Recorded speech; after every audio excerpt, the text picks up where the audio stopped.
Order C4HE Community Redevelopment AG Board meeting Tuesday, March 11th. I stand for pledge. I pledge allegiance to the flag of the United States of America, to the republic for which it stands, one nation, under God, indivisible, with liberty and justice for all.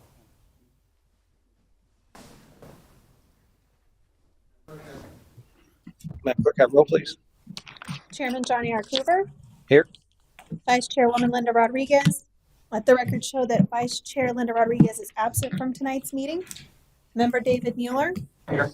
Member Robert Hubbard. Here. Member Lisa Burke. Here. City Attorney Nancy Meyer. Here. City Manager Matthew Koppler. Here.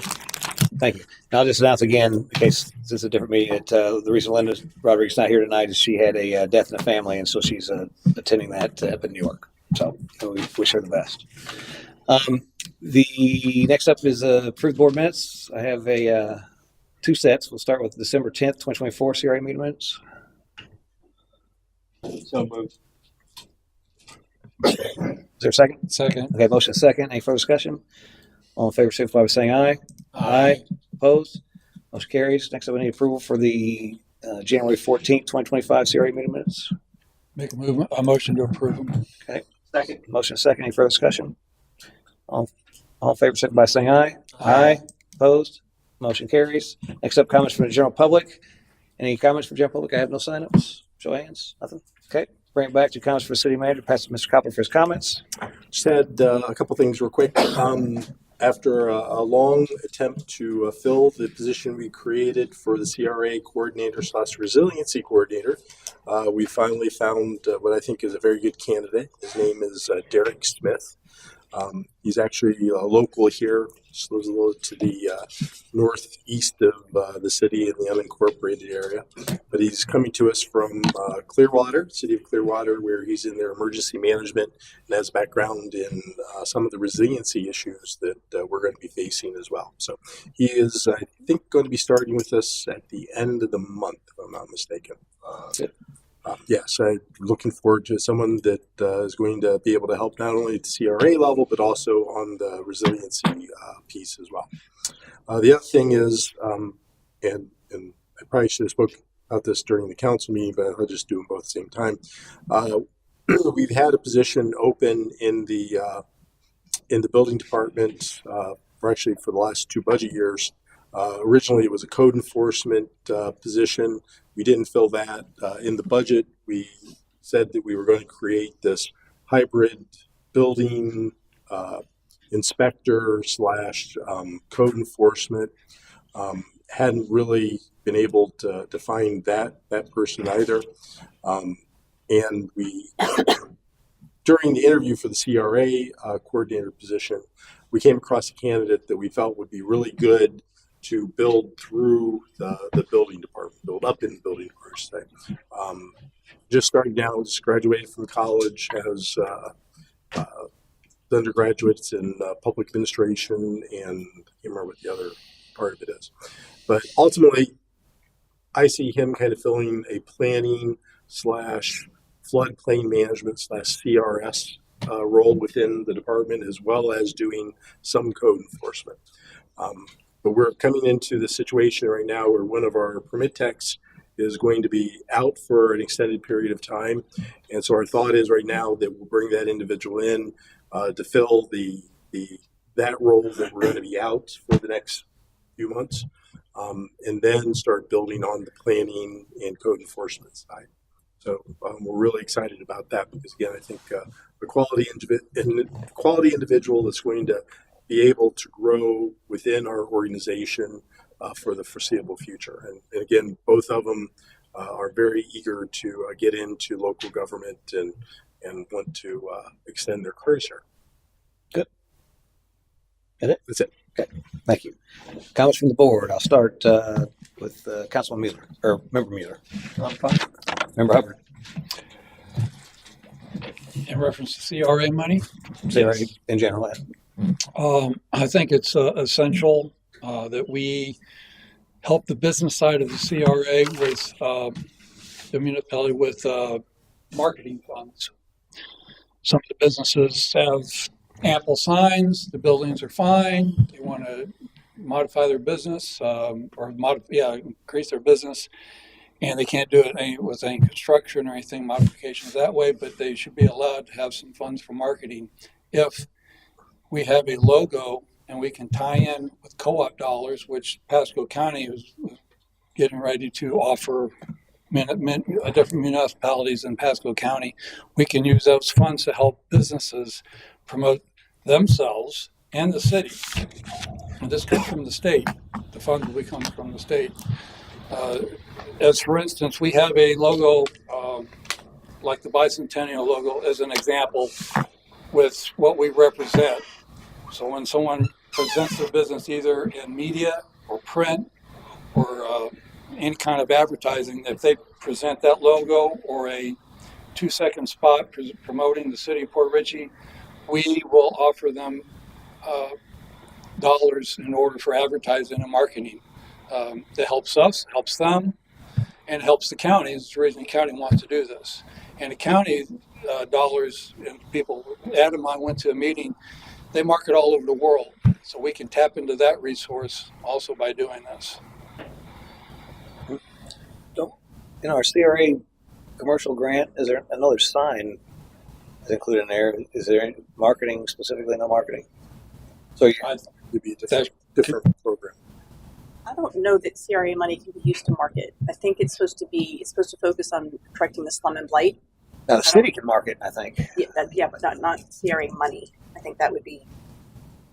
Well, no, what I'm saying is I think the city, I believe the city can use CRA money to market itself. I'd have to look.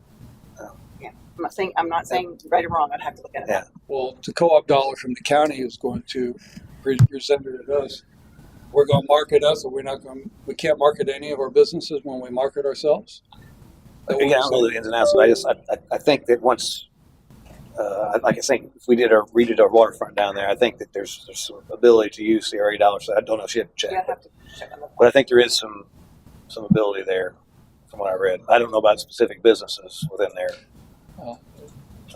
It's not specific. It'd be anybody that wants to market. They spend $10,000 in television ads. We could offer funds to have a 2-second ad in with their when baby's dying. And, You want to look into it and see if there's what ability we have to use CRA dollars for marketing? yeah, absolutely. Well, yeah. Is there any There's something specific, a specific organization or something. I'll get with you and get the information. objections to that? Okay. Anything else? Nope. Member Burke? None? I as well have nothing. So moving on to our board business, item number 2, 5121 Bems Court demolition purchase order approval. I will pass it to Mr. Copper for introduction. Yes. 5121 Bems Court went through the city slum and blight process in the fall of 2024. After due process, including proper notice and opportunity for appeal, the owner did not file for it until the property remains in a deteriorated, unsafe condition. As a result, the city moved forward with obtaining demolition quotes to address the blight and safety concerns associated with the structure.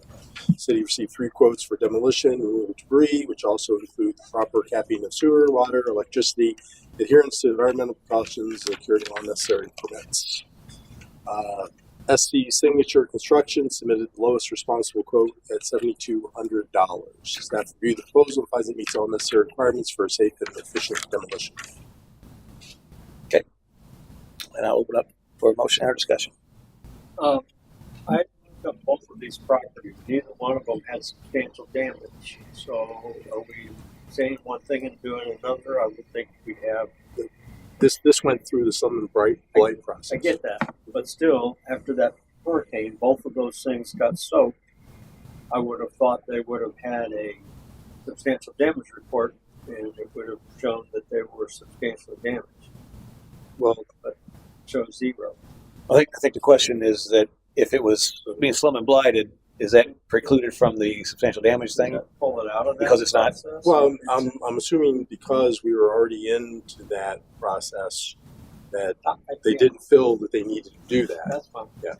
But, if we're going to cross our T's and dot our I's, I'm wondering, do we look at stuff like this? Because it doesn't line up with what we're saying one thing, and if somebody were to pull up the records, it shows no damage at all. Correct. But this has nothing to do with that.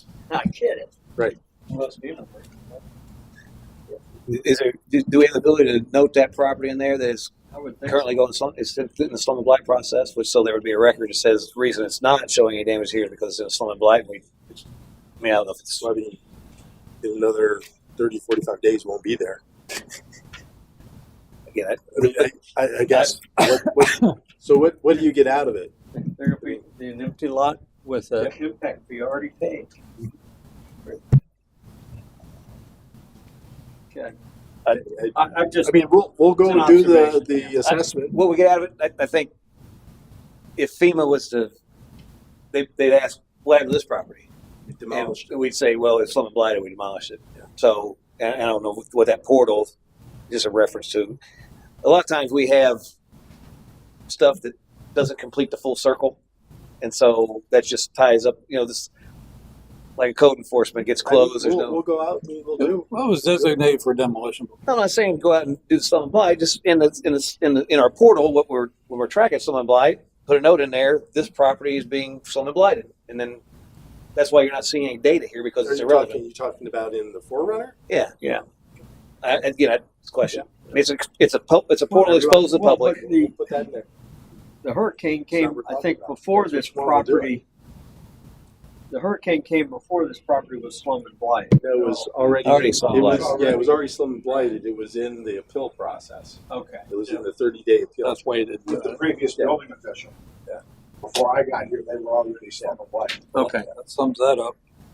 And to clarify, I don't care what we do. Yeah. He brought it up. I just think, I'm just asking a question. I see a gap in the record keeping, and is that really a gap? Maybe not. Okay. I don't know. It was designated, so. Is there a motion or discussion Yes, on it? motion to accept SC Signature Construction at $7,200 to demo the 5121 Beams Court. I second. Okay, motion and second. Any further discussion? Any public comment? Seeing none, bring it back for a vote. All in favor, signify by saying aye. Aye. Opposed? Motion carries. Next up, item number 3, 4841 Limestone Drive demolition purchase order approval. I'll pass that to Mr. Copper for introduction. Much the same as I just spoke about in terms of going through the process, and the owner did not file for an appeal. We received 3 quotes for this demolition. Again, SC Signature Construction was the lowest, most responsible. Okay, open up for motion and discussion.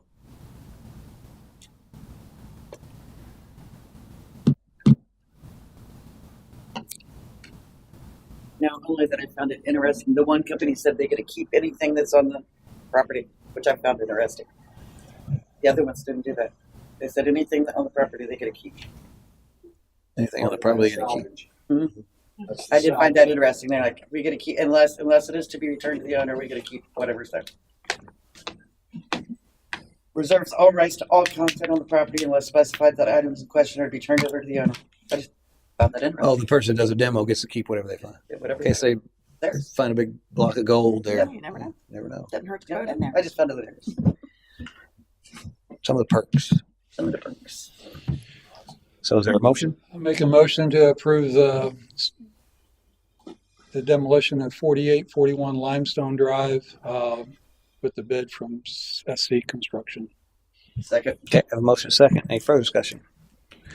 Any public comment? Seeing none, I'll bring it back for a vote. All in favor, signify by saying aye. Opposed? Motion carries. Last up is item number 4, discussion of old business. Do we have any old business? No. Are you thinking, Dave? I'm good. Okay, then I'll look for a motion. Motion to adjourn. You guys want to stay? Second. Motion second. All in favor, signify by saying aye.